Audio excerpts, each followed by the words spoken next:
العمى؟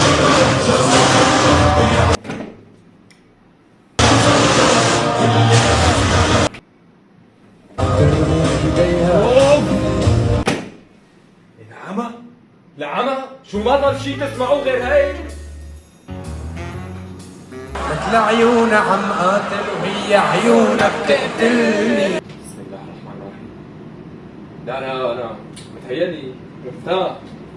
لا ابو رعدان عيونك تخبرني.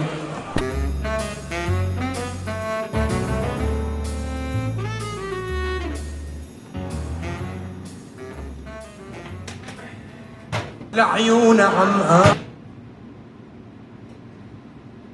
قاتل وانت عيونك لا في شي مو صح. كرمو وين ما كنت تكون مشان الله خلال 5 دقايق بدي اياك عندي بالبيت. اخي ما ضروري ما بعرف عم يصير معي شيء غريب يا زلمه، قسم بالله مو منطقي. ما بعرف اذا هذا الشيء اللي انا عم اعاني منه كل الناس عم تعاني منه. ما فيني احكي لك على التليفون. اخي تعال لعندي مشان الله. ناطرك يلا باي. لا ما هذا شو بده؟ والله شغل لي بالي.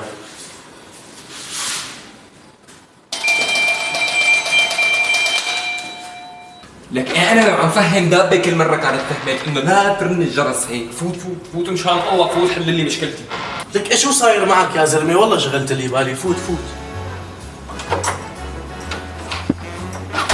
يا زلمه كنت احكي لي على التليفون شو صاير معك؟ شو هالشغله اللي ما بتنحكى يعني؟ لا لو بدي احكي لك وسمعان الحكي مني انت لفكرتني مجنون وحكيت عني مجنون. انا جايبك لهون لفرجيك بعينك وسمعك بقدام.